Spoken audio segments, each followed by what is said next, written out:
안녕하세요, 린입니다. 얼마 전 곽튜브님의 과테말라 편 영상을 보는데 곽튜브님이 어학원에 등록하는 장면이 나오더라고요. 그러면서 쭉 어학원 전경을 쫙 보여주시는데 제가 미국에서 어학연수 했던 곳과 느낌이 굉장히 비슷하더라고요. 그러다 보니까 자연스럽게 저의 그 어학연수 시절 추억이 막 새록새록 떠올랐습니다. 그래서 오늘은 이 기세를 몰아서 저의 미국 어학연수 썰을 한번 제대로 풀어볼까 합니다. 또 지금 여름이고 하니까 뭐 해외로 휴가 가시는 분들도 많을 것 같고 또 유학 내지 어학연수를 계획하시는 분들도 꽤 있으실 것 같아요. 그리고 또 제가 어학연수를 갔던 시기도 지금 거의 이맘때라 뭐 모든 게 딱 오늘 이 에피소드를 만들기에 적합한 타이밍이라는 생각이 들어서 이렇게 앉아서 녹음을 합니다. 또 오늘 에피소드 듣다 보시면 미국 여행이나 어학연수를 앞두고 계신 분들에게 도움이 될 만한 팁도 꽤 있을 것 같고요. 또 저의 그 어학연수 시절을 딱 돌이켜보면 절대 순탄하지만은 않았습니다. 뭐 하나 평범한 게 하나 없었어요. 컬처 쇼크도 많았고, 다양한 친구들도 많이 사귀었고, 외로움도 많이 탔고, 위기도 있었고, 굉장히 설렜던 순간도 있습니다. 그래서 오늘 에피소드 굉장히 흥미로울 것 같아요. 갈 길이 멉니다. 그래도 끝까지 즐겨주셨으면 좋겠습니다. 그럼 먼저 어학연수를 가게 된 계기부터 간단하게 설명을 하고 시작을 할게요. 제가 2019년에 일본으로 친구와 함께 짧은 여행을 다녀왔습니다. 물론 여행하면서 여러 가지 변수가 있잖아요. 뭐 친구가 뭘 잃어버린다든지 아니면 길을 잃는다든지 트레인을 놓친다든지 그럴 때마다 이제 일본인과 소통을 해야 되는데 저의 그 일본어 실력 갖고는 절대 소통을 할 수가 없었죠. 그럴 때 우리는 보통 영어를 쓰잖아요. 근데 또 그 시기가 제가 영어 공부를 시작하기 전이었습니다. 그러니까 뭐 제대로 된 회화를 구사할 수가 없는 수준이었죠. 근데 문제는 또 일본 자체도 영어에 그렇게 익숙한 나라가 아니기 때문에 약간 소통의 벽이 있었죠. 그래도 뭐 어떻게든 이렇게 잘 풀어서 여행을 무사히 마치고 돌아왔습니다. 근데 저는 여행하는 내내 굉장히 제 영어 실력에 대한 아쉬움이 컸어요. 좀만 더 공부하면 더 조리 있게 잘 말할 수 있었을 텐데 왜 내가 이거밖에 안 될까? 계속 그게 머리에 맴돌았어요. 그리고 또 느낀 게 학교에서 배우는 그 영어 수업 갖고는 절대 회화로 써먹을 수가 없다는 걸 다시 한번 느꼈습니다. 그래서 그 충격이 굉장히 컸나 봐요. 희한하게 제가 일본에서 돌아오자마자 영어 공부를 바로 시작을 했습니다. 보통 이런 결심이 작심삼일로 끝나는 경우가 많잖아요. 특히 이런 어학 공부는. 근데 저는 무슨 이유에서인지 매일매일 책상에 1시간 내지 2시간을 앉아서 공부를 하기 시작했습니다. 그렇게 공부를 하다 보니까 그러면 이렇게 배웠으면 써먹어야 되지 않나? 라는 생각이 들더라고요. 그럼 써먹으려면 어떻게 해야 되지? 근데 내가 백날 한국에 있어서는 써먹을 길이 없는 거예요. 그래서 떠오른 게, 미국을 가자. 어학연수를 가보자. 그래서 배운 걸 한번 제대로 써먹어보자. 라는 결심이 생겼습니다. 그래서 결국은 2021년 7월에 미국을 가게 됩니다. 그럼 먼저 전반적인 이야기에 이해를 돕기 위해서 제가 갔던 어학연수의 기본적인 정보를 간단하게 말씀드리고 시작을 할게요. 일단 저는 미국 산타바바라에 있는 한 어학원에 등록을 했습니다. 솔직히 산타바바라가 1순위는 아니었어요.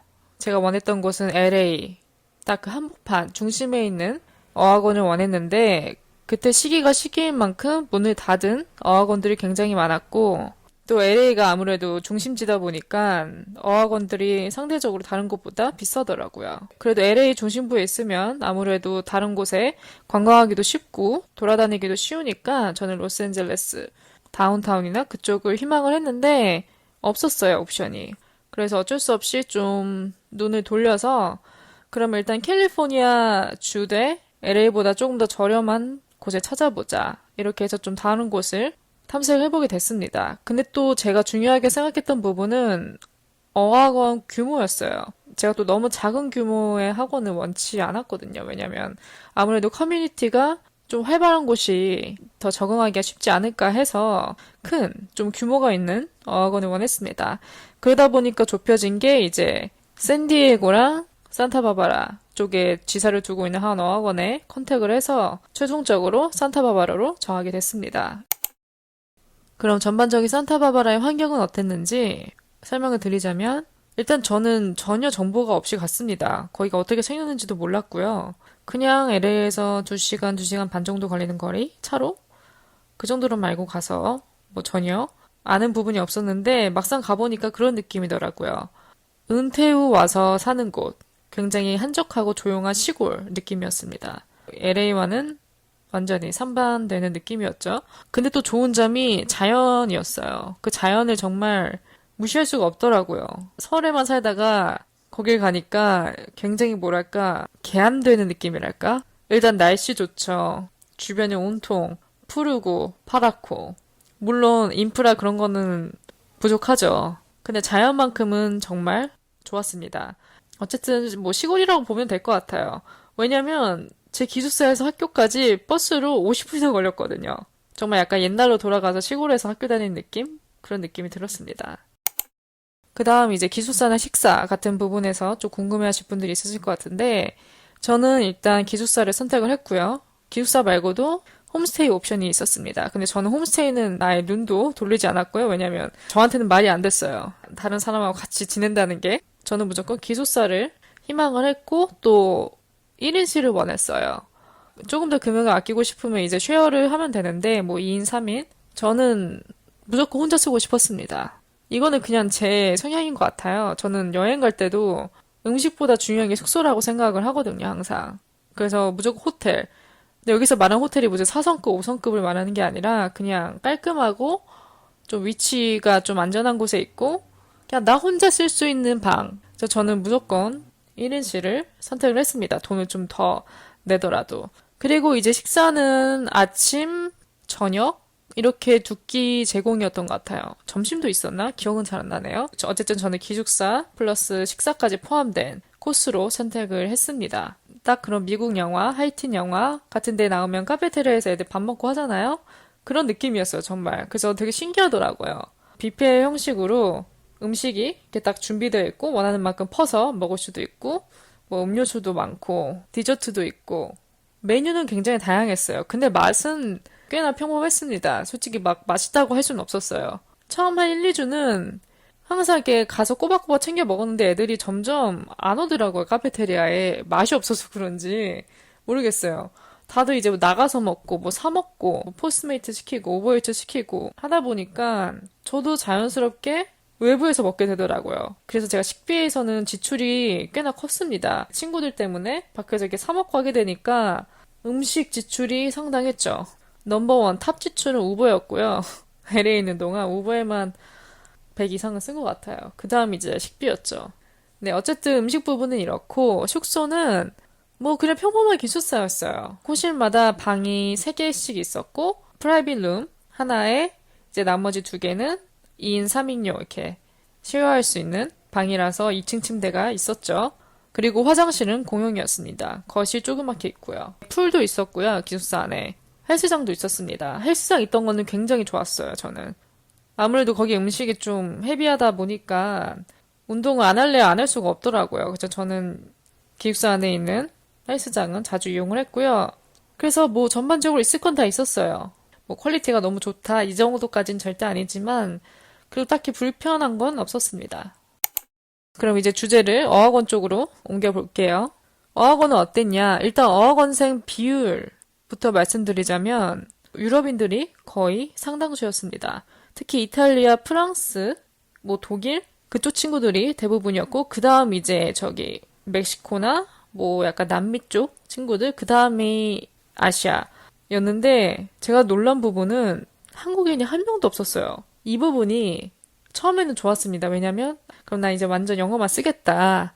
다행이다. 잘 됐다. 이 김에 영어를 제대로 써보자. 처음에는 이런 생각 때문에 한국인이 없는 걸 딱히 아쉬워하지 않았는데 이게 나중에는 굉장히 여러분 좀 힘들었습니다. 솔직히 말하자면 되게 알게 모르게 외로움을 꽤 느꼈었어요. 거기 있으면서. 그래서 아무래도 한국인이 아예 없는 건 딱히 좋은 시나리오가 아닌 것 같아요. 그 다음 어학원생들의 연령도 한번 언급을 해볼까 하는데요. 저는 LA 쪽에 어학원을 원했잖아요. 그 이유가 제가 약간 꿈꾸는 그런 어학연수 생활이 있었어요. 라이프 스타일이. 커피 한 잔을 투고한 다음에 학원으로 향하는 거죠. 그래서 학원 수업 열심히 듣고 반 친구들하고 친해져서 얘기도 나누고 그러다가 이제 수업 끝날 쯤에 서로 물어보는 거죠. 너네 뭐 할 거야? 너네 뭐 약속 있어? 우리 저녁 먹으러 갈래? 이러면서 같이 저녁도 먹고 그리고 2차로 야, 우리 어디 갈까? 펍 갈까? 바 갈까? 이러면서 뭐 칵테일도 한 잔씩 하고 그러다가 분위기가 좋으면 클럽도 가고 다 누구나 이런 판타지가 다 있잖아요. 외국 가기 전에. 제가 꿈꿨던 생활은 그렇습니다. 그래서 제가 그런 그러니까 시리 바이브 그런 걸 원해서 LA를 원했던 것도 있어요. 근데 제가 지지난 에피소드에서도 한번 다뤘지만 우리가 기대할수록 실망감이 더 커진다 하잖아요. 여기서도 그게 똑같이 적용이 됐습니다. 제가 어학원에 딱 가서 이제 반에 배치받고 갔을 때 일단 제가 놀랬던 첫 번째는 제가 최고령자더라고요. 일단 거기 약간 이랬죠. 그 다음 이제 수업할 때 보통 선생님이 랜덤으로 짝 지어줘서 같이 뭐 토론하고 그런 걸 시키잖아요. 그래서 저도 어떤 남미 쪽이었나? 남자 학생하고 이제 짝이 돼가지고 서로 이름을 물어본 다음에 조심스럽게 나이를 물어봤죠. Do you mind if I ask how old are you? 그랬더니 그 친구가 sure, I'm 15. 그래서 제가 Oh, 15. Okay. 이런 상황이었던 거죠. 그래서 거기서 제일 어렸던 친구가 15살이었고 그나마 많은 친구가 이제 19? 그리고 뭐 다른 성인 친구들이 없진 않았는데 저랑은 같은 반이 아니었어요. 어쨌든 그래서 제가 최고령자였다. 일단 거기서부터 약간 판타지가 깨졌죠. 근데 이 친구들은 또 자기들이 성인이라고 생각하죠. 왜냐하면 이제 유럽에서는 또 18살부터가 성인이니까. 근데 그게 미국에서 안 통하죠. 그래서 뭐 어디 같이 이렇게 가가지고 술을 마시고 싶어도 마시지도 못하고 심지어 갈 데도 없어요, 거기는. 그래서 아마 어학연수로 가는 친구들은 다 연령대가 어릴 것 같아요, 어디든. 그러니까 가시는 분들 이 부분은 좀 참고하시면 좋을 것 같아요. 그럼 본격적으로 썰을 한번 풀어볼까 하는데요. 썰마다 한번 제목을 붙여보겠습니다. 일단 넘버 1. 첫 번째 썰은 히치하이킹입니다. 네, 말 그대로 제가 히치하이킹을 했습니다. 물론 어쩔 수 없이요. 전혀 의도한 게 아니라. 지금 생각해도 참 무모한데 그때는 옵션이 없었어요. 일단 무슨 일이 있었냐면 저희가 학교 수업에 액티비티가 있었어요. 그러니까 액티비티라고 하면 이제 다른 외부로 나가는 거, 다른 곳에 이렇게 관광하러 다니는 거, 뭐 특별활동 같은 거죠. 그때 제가 친하게 지냈던 프렌드 그룹이 있었는데 이제 이탈리아 여자인 친구들로 구성된 그룹에 제가 먼저 이렇게 끼게 됐죠. 다 합치면 인원은 꽤 됐죠. 한 6명, 7명? 어쨌든 이 친구들이 LA로 여행을 가자는 의견이 나왔습니다. 짧게 이틀 정도. 그래서 저도 그냥 끼게 됐죠. 근데 그 그룹 중에 한 명이 이제 23살이었나? 어쨌든 성인 한 명이 있었어요. 근데 그 친구가 다 알아서 총괄을 하더라고요. 스케줄, 맛집 이런 걸 다. 그래서 전 딱히 개입을 안 했습니다. 이렇게 크게 의견 안 냈어요. 그리고 그러지 못했던 이유는 일단은 다 이탈리안들이라서 그렇게 자국민들끼리 있는 그룹에 이렇게 외국인 한 명이 끼게 되면은 의견을 크게 내기가 쉽지가 않아요. 왜냐하면 언어 장벽 때문에. 그 언어 장벽이 꽤 큽니다. 제가 어학연수 하면서 굉장히 많이 느꼈어요. 보통 이게 같은 나라 사람끼리 뭉쳐있으면 당연히 본인들도 자기 나라 언어를 쓰고 싶어 하죠. 굳이 영어로 할 이유가 없죠. 물론 영어로 하면 좋겠죠. 그래도 어학연수 온 취지가 영어를 배우기 위해 왔으니까. 근데 그게 쉽지가 않아요. 이렇게 같이 모여있다 보면은. 그러니까 그 사이에 껴있으면 영어보다는 이탈리아어만 주구장창 듣게 되는 거예요. 그리고 그 친구들도 당연히 영어가 편하지 않기 때문에 본인들이 하는 모든 내용을 다 저한테 번역해서 말해줄 수가 없는 거예요. 불가능하죠, 그거는. 애초에 저는 그런 거 기대도 안 하고. 그러니까 아무래도 영어가 짧죠.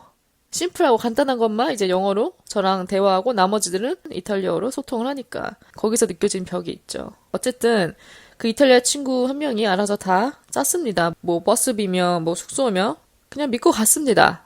그래서 이제 가는 첫날 아침 일찍 저희가 플릭스 버스를 타고 LA로 향했죠. 그 플릭스 버스가 초록색으로 생긴 고속버스인데 이제 그게 아마 미국이랑 유럽에도 있을 거예요. 안에 화장실도 있어서 나름 나쁘지 않은 고속버스입니다. 그걸 타고 이제 LA에 도착을 해서 우버를 타고 이제 숙소로 이동하는 게 첫 일정이었죠. 근데 여기서부터가 문제가 된 게 제가 숙소를 간과하고 있었습니다. 왜냐면 저는 뭐 알아서 하겠지 하고 신경을 안 쓰고 그냥 전 따라갔는데 저는 당연히 호텔을 생각하고 갔어요.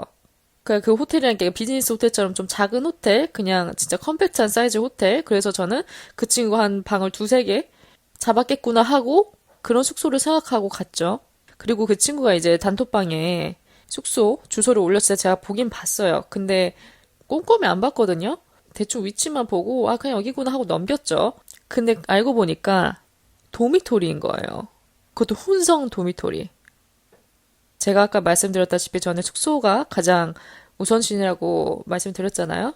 그래서 제 인생의 여행 중 도미토리는 전혀 상상조차 하지 못할 그런 옵션이거든요. 그리고 제 기억에 1인당 10만 원 정도 냈던 것 같아요.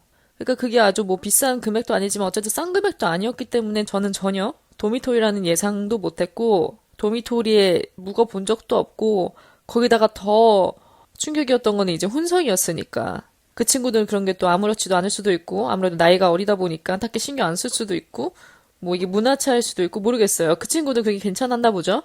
근데 저는 그냥 충격이었죠. 어쨌든 들어가서 체크인을 하고 이제 그 호스트 주인분이 침대를 배정해 주더라고요. 그 구역만 나눠져 있고 그 구역마다 무슨 문이 있는 게 아니라 오픈돼 있습니다. 어쨌든 거기서부터 잘못 왔다 싶더라고요, 정말. 아, 이건 아니다, 진짜. 그리고 앉아서 이제 내 위랑 옆에 어떤 사람이 있나 돌아봤더니 제 맞은편에 여성 한 분이 계시고 그 나머지는 다 남성분이었어요. 그래서 가만히 침대에 앉아서 이걸 어떻게 해야 되나 계속 고민을 하고 있었습니다. 일단 확실한 거는 난 오늘 여기서 못 잔다 이거였어요. 그래서 머리를 굴렸죠. 이걸 어떻게 할까 하다가 다행히 제가 LA에 사는 지인분이 있었어요.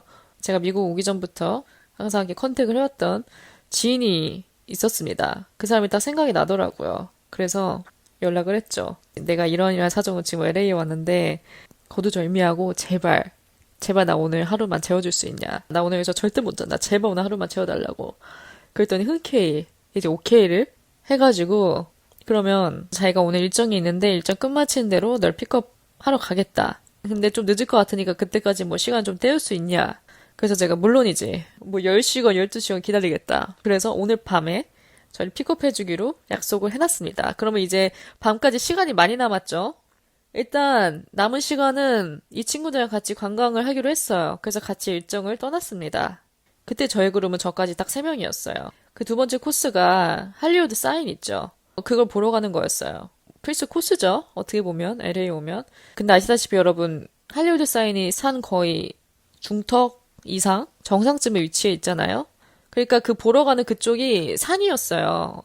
그래서 우버가 절대 끝까지 올라가지 못하고 중턱에서 이제 저희를 내려줬거든요. 그럼 저희는 여기서부터 위까지 올라가야 되는 거였어요.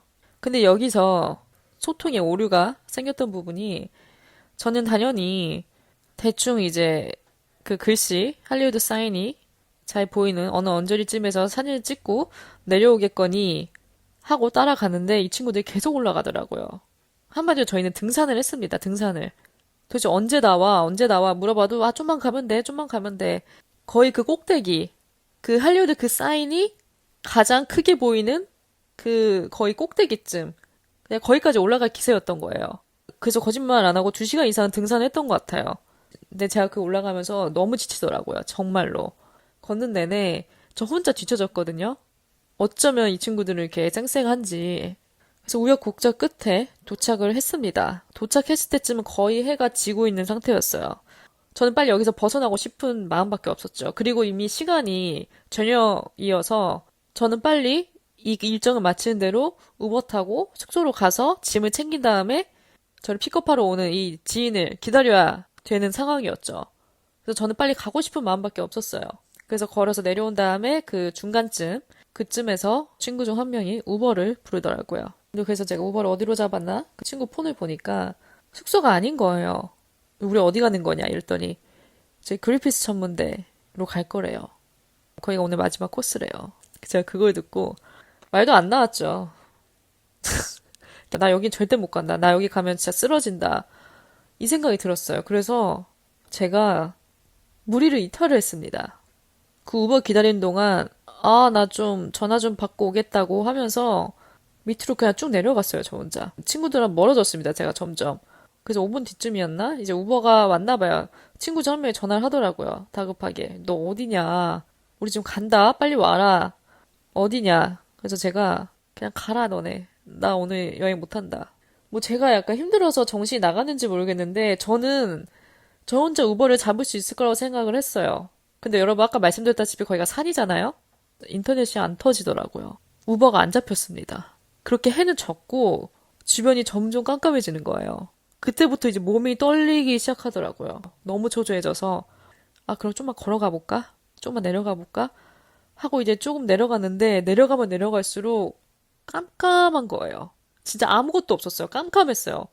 그때 그 공포감이 와, 그 끝이 없는 그 어둠의 공포는 죽을 것 같더라고요, 정말로. 그래도 어떻게 해요? 살아야 되잖아요. 이 산 중턱 뭐 바닥에서 잘 수도 없고. 그래서 제가 떠오른 게 히치하이킹이었어요. 이것 말고는 저한테 아무런 옵션이 없었습니다, 그때.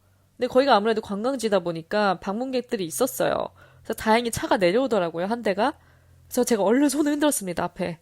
근데 지나쳐 가더라고요. 뭐 예상은 했어요. 뭐 히치하이킹이 한 번에 성공할 일은 없죠. 그래도 포기하지 않고 다른 차가 오길래 한 번 더 손을 흔들었습니다. 그랬더니 멈추더라고요. 일단 멈춘 거에서 반은 성공했죠. 근데 그 반은 뭐죠, 여러분? 운전자가 누구냐에 따라 제 생명이 달라지죠. 그렇죠? 그래서 그 차가 멈춘 다음에 그 창문이 내려지기 그 몇 초까지가 정말 심장이 터질 것 같더라고요. 어쨌든 봤더니 다행히 여성 운전자분이었습니다. 그랬더니 물어보시더라고 무슨 일이냐고. I'm lost. 나 길을 잃었다. 제발 도와달라고. 제가 정말 간절해 보였을 거예요. 정말. 저보다 거기서 간절한 사람은 없었을 거예요.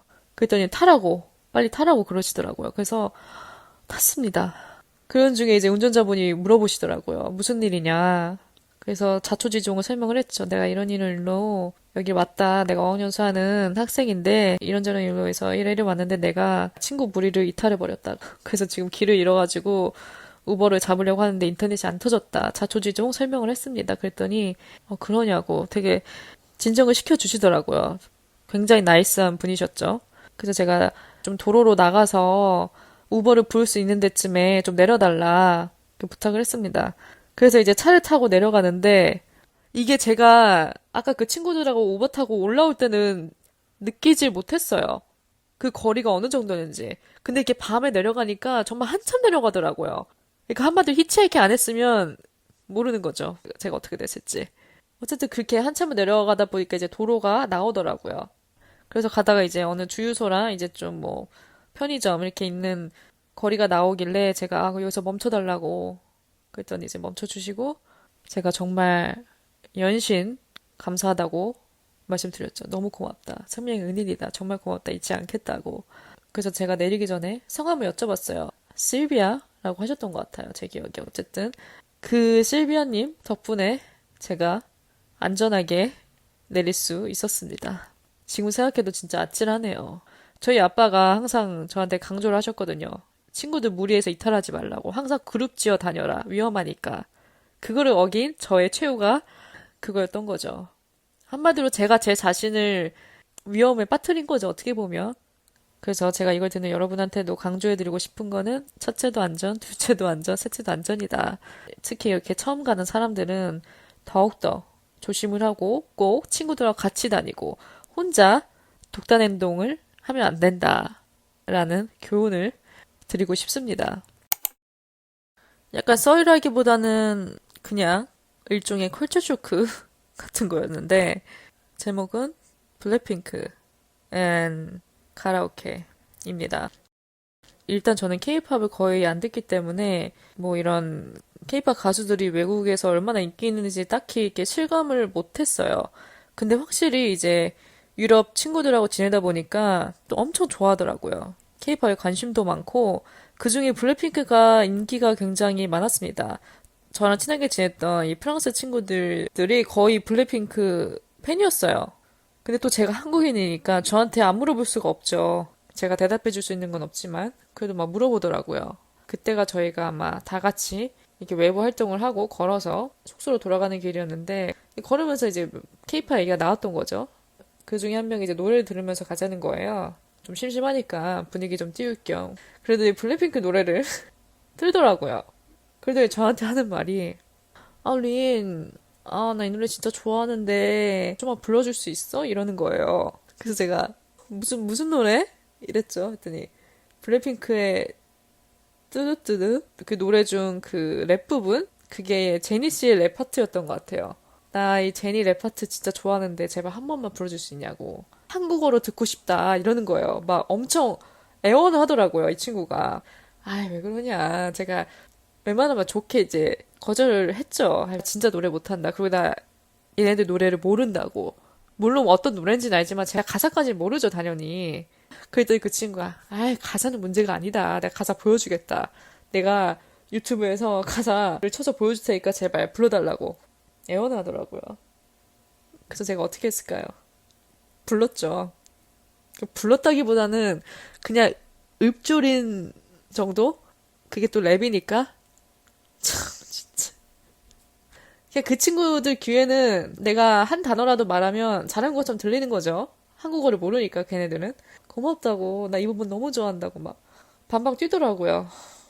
그때 현타는 진짜 이거는 이렇게 몇 년이 지나도 현타가 오네요. 어쨌든 이런 일이 있었고 두 번째는 아까 말씀드렸듯이 가라오케. 근데 아마 그때가 둘째 날 밤이었나? 아까 말씀드린 그 이탈리아 친구들 그 친구들하고 이제 다 수업을 마치고 와서 저녁이 됐어요. 그때 이제 저녁이 되니까 다들 이제 파티에 갈 생각을 하고 있었죠. 근데 그 중에 어떤 한 명이 여기 주변에 한 가라오케가 있는데 거기가 수요일마다 이제 파티를 한다. 그러니까 한마디로 이제 수요일마다 다 사람들이 모여서 이렇게 노는 곳인가 봐요. 제가 듣기로는. 그러니까 저는 가기 전까지 그 컨셉이 안 잡히더라고요. 도대체 어떻게 생긴 데인지, 뭐하고 노는 데인지. 근데 갔더니 이제 되게 큰 펍 같은 느낌이더라고요. 술은 맥주밖에 없었어요. 맥주랑 그냥 음식, 간단한 안주 그 정도로 파는. 근데 그 가보니까 가라오케가 진짜 그 말 그대로 가라오케인 게 무대가 있었습니다.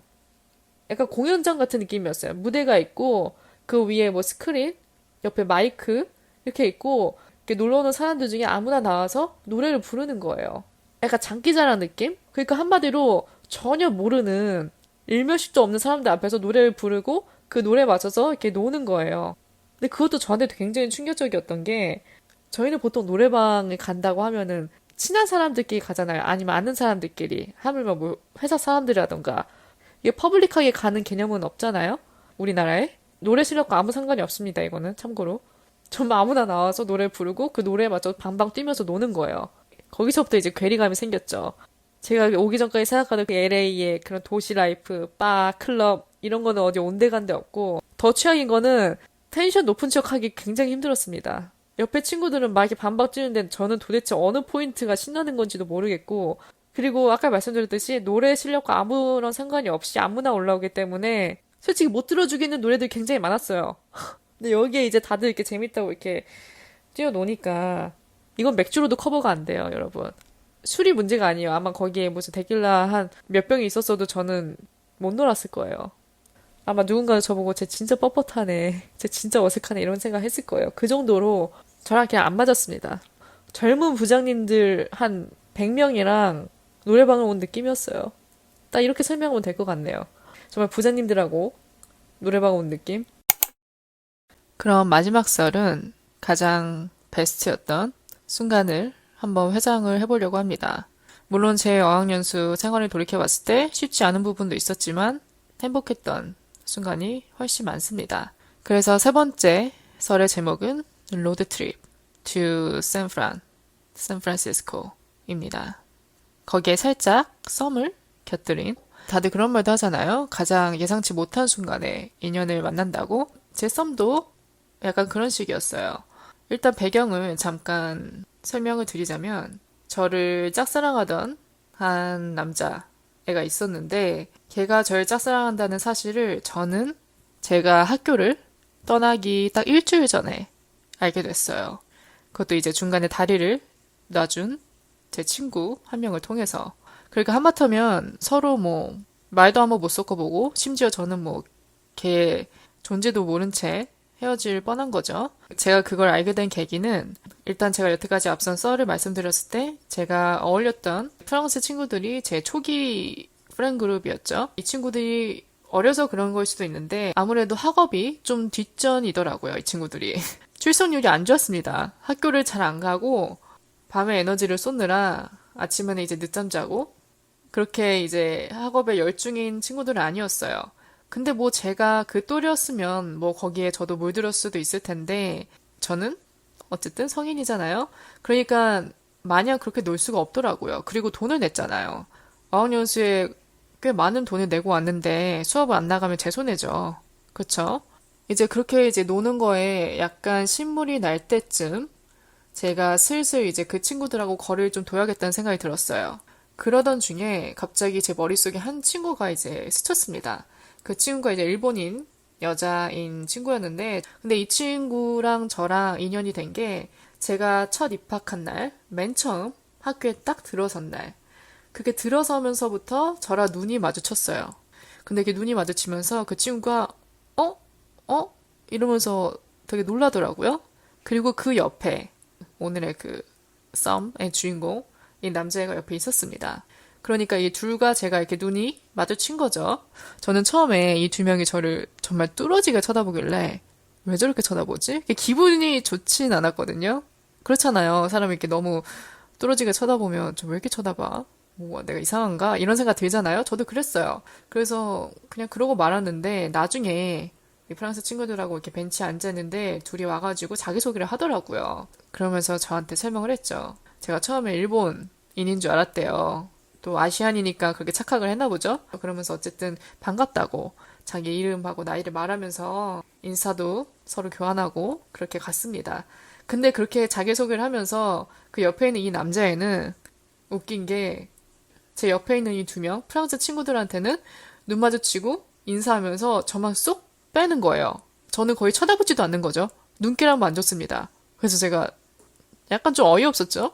근데 뭐, 거기에 제가 뭐 할 말이 있나요? 뭐, 관심 없으면? 그래, 나도 관심 없다. 이제 그 이후부터 저는 이 남자애한테 신경을 껐죠. 신경을 껐다보단 제 이제 안중이 없었죠, 얘는. 근데 확실한 건 하나 있었어요. 뭐냐면, 그렇게 눈이 마주칠 때, 저도 그 친구를 쳐다봤거든요. 근데 그 이유가 굉장히 얘가 눈이 띄었어요. 일단 뭐 외모도 준수한 편이었고, 거기다가 이제 전체적인 스타일이 굉장히 뭐랄까, 되게 한국 남성분들 스타일? 한국 남성분들이 많이 입으시는 그런 룩? 그런 아웃핏을 입고 있길래 굉장히 눈에 띄었습니다. 근데 뭐 그렇게 자기소개에 저를 쌩까버리니까 저는 뭐 네가 관심 없으면 나도 관심 없지 하고 이제 잊고 살았죠, 완전히. 그래서 그렇게 지내다가 제가 아까 말씀드렸듯이 제가 학교를 이제 떠나기 딱 일주일 전 그때 이제 제가 프랑스 친구들과 거리를 두고 있는 와중에 이 일본인 여자 친구가 생각이 났습니다. 왜냐면 이 친구가 저한테 계속 DM을 보냈었거든요. 한번 놀자고. 그래서 저녁 약속을 제가 먼저 잡았습니다. 이 친구와. 우리 수업 끝나고 버스 정류장 앞에서 만나자. 이렇게 약속이 돼 있었어요. 그래서 이제 정류장에서 만난 다음에 버스를 탔습니다. 저희가 버스 맨 뒷좌석에 앉았는데 맨 뒷좌석이 이제 마주보는 자리였어요. 그래서 저희는 이제 오른편에 앉고 왼편에 이제 오늘의 주인공이 남자애와 이 남자의 친구 두 명이 같이 타더라고요. 그러면서 이제 본의 아니게 이렇게 마주보면서 가게 된 거죠. 근데 그렇게 가는 와중에도 이 세 명은 이제 안면이 있기 때문에 계속 이렇게 대화를 나누더라고요. 근데 그 와중에 저는 혼자 이제 멍 때렸죠. 뭐 딱히 낄 틈도 없었고 친하지도 않고 그러니까 그렇게 좀 어색하게 저 혼자 약간 뭐랄까 창밖을 내다보며 이제 목적지까지 가다가 이제 내렸죠. 저랑 이제 일본인 친구가 내렸습니다. 근데 이 일본인 친구가 내리자마자 막 웃는 거예요. 그래서 내가 왜 웃냐 그랬더니 네 앞에 있는 그 남자애 걔가 너 좋아한다고 너 알고 있었냐고. 그래서 내가 누구? 누구? 그랬더니 네 앞에 있는 애 걔가 너랑 눈 마주친 그 첫날부터 너한테 반해가지고 거의 이제 짝사랑을 하고 있었다. 너 몰랐냐? 전 너무 놀랬죠. 뜬금없기도 했고.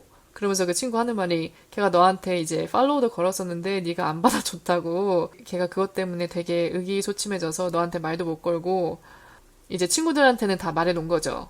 저 여자애랑 좀 어떻게 이어달라고 이렇게 부탁을 했었나 봐요. 근데 저는 그걸 모르고 있었고 심지어 뭐 팔로우 했다는데 저는 전혀 몰랐습니다. 그러니까 그 친구는 이제 제가 오히려 관심이 없는 줄 알고 이제 좀 주눅들어 있었던 거죠. 그렇게 해서 제가 알게 된 거예요. 그래서 제가 왜 그걸 이제 말하냐고. 여태까지 어떻게 그거를 숨기고서 살았냐. 그랬더니 걔가 알게 모르게 너를 되게 많이 쳐다보고 뒤에서 뭔가 지켜보고 그랬는데 네가 눈치를 못 챈 걸 수도 있다 막 그러더라고요. 그거 듣고 나니까 놓치기 싫더라고요, 기회를.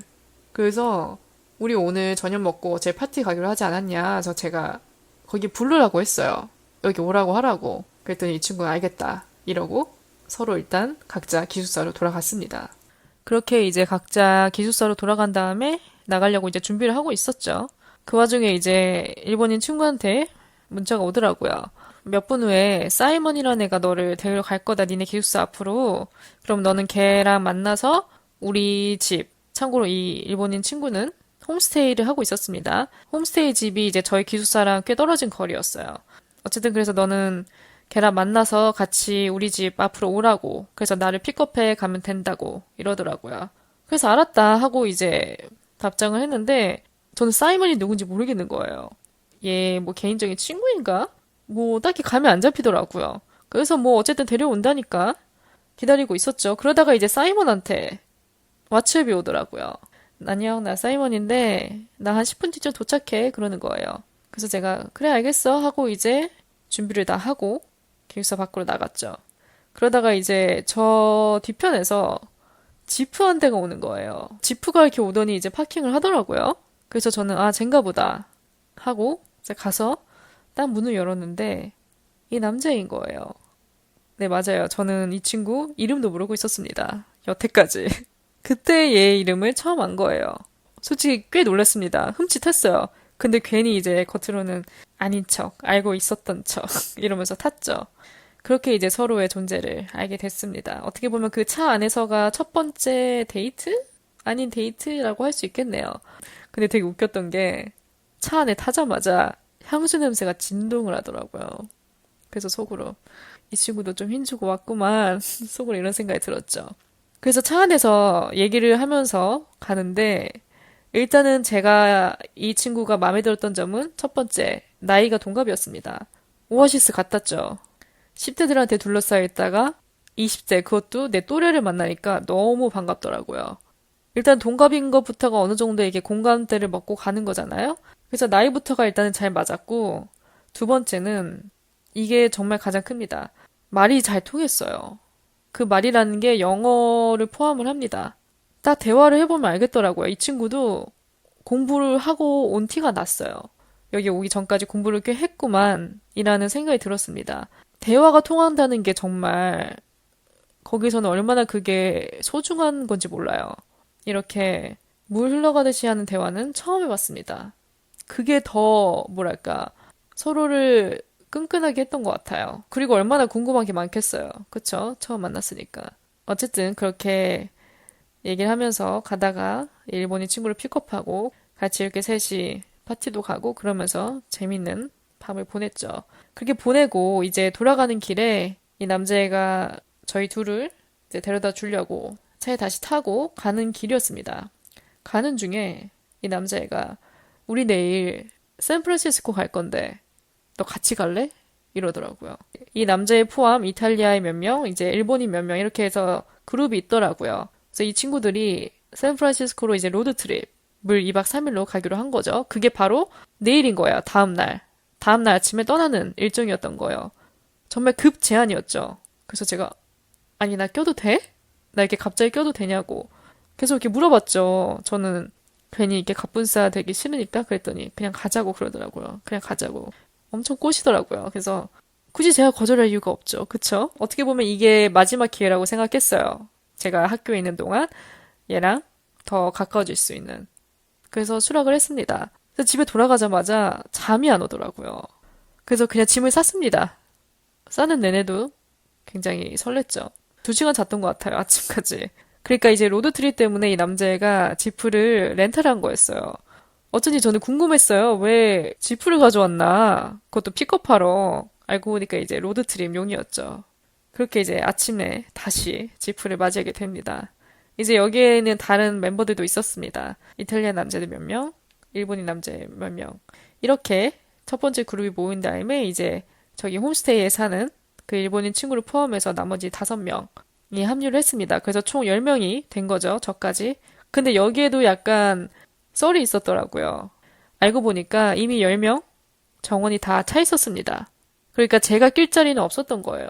근데 이 2명이 그냥 저를 데려가고 싶어서 그냥 넣은 거죠. 근데 웃긴 게 뭔지 아세요, 여러분? 다음날 아침에 이렇게 모였더니 한 명이 빠진 거예요. 신의 계시죠? 제가 가라는.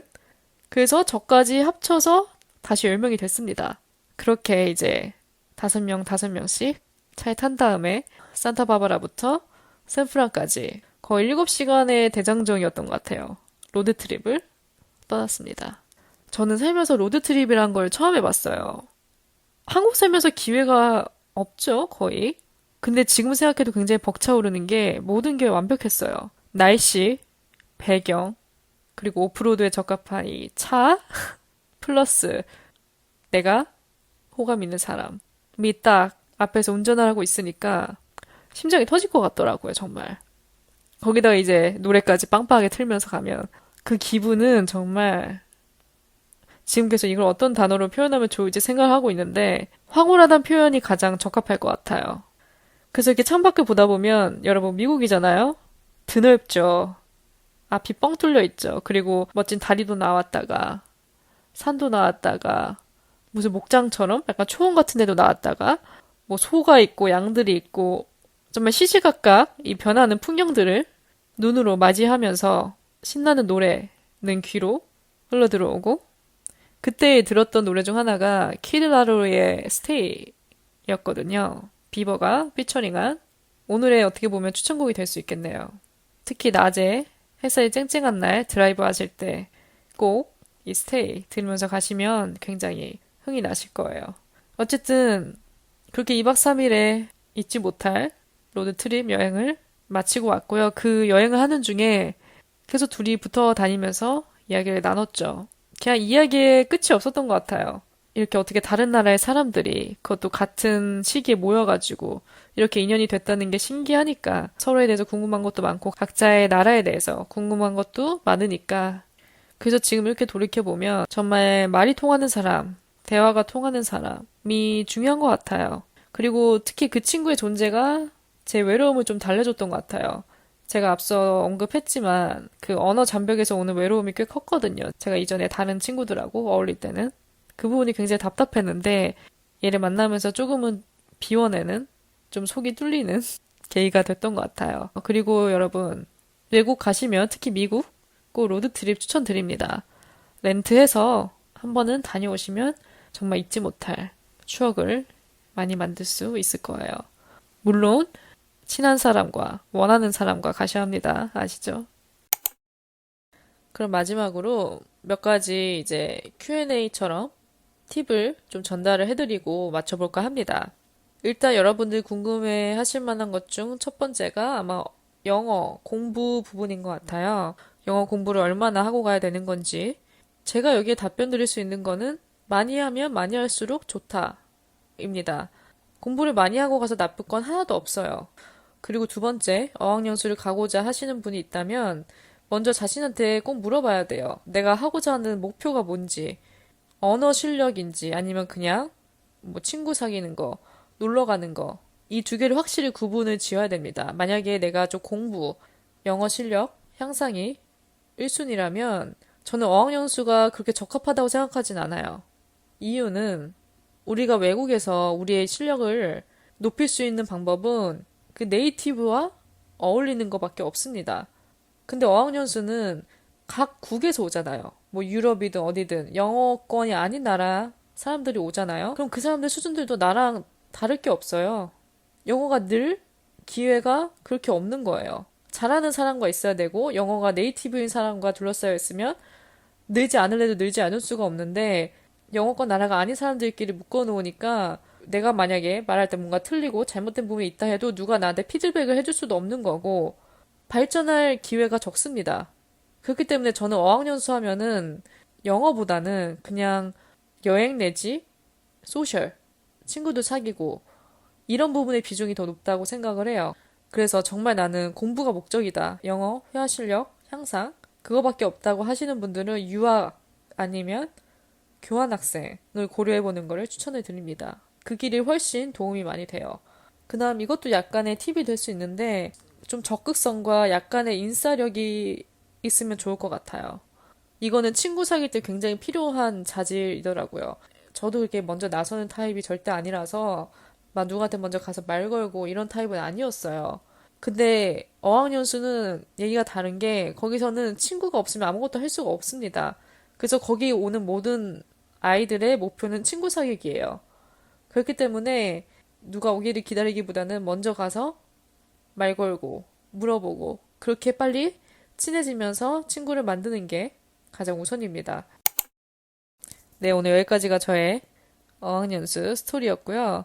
사실 이거 말고도 더 많아요. 근데 제가 지금 기억을 못하는 것도 있고 또 여기서 나눠지는 게 제가 어학연수 끝나고 LA에 와서 지인 집에 머물면서 그때가 이제 정말 미국인의 생활을 간접적으로나마 엿보고 즐기고 왔던 시기가 있습니다. 그래서 제가 언젠가 또 준비가 된다면 2부 LA 스토리를 한번 나중에 또 들고 올까 생각을 합니다. 좀 뭔가 이야기에 가닥이 잡힌다면. 어쨌든, 물론 힘든 일도 있었지만 좋은 일도 있었고, 또 행복했고, 전반적으로 저는 정말 만족했습니다. 제 인생에 정말 잊지 못할 순간인 것 같아요. 그래서 저는 후회 없이 잘 다녀왔고요. 또 안전하게 다녀올 수 있었던 것만으로도 감사하게 생각을 합니다. 그래서 오늘 제 에피소드가 앞으로 뭐 미국 내지 어학연수 가지는 분들에게 조금이나마 도움이 되는 그런 에피소드였으면 좋겠어요. 이거는 뭐 계속 강조해도 모자라지만 항상 여러분 안전이 중요합니다. 그래서 뭐 해외로 휴가 가시는 분들, 그냥 뭐 배낭여행 하시는 분들, 뭐 유학 가시는 분들 모두 안전하게 잘 다녀오셨으면 좋겠고요. 저는 또 다음 에피소드로 찾아뵙겠습니다.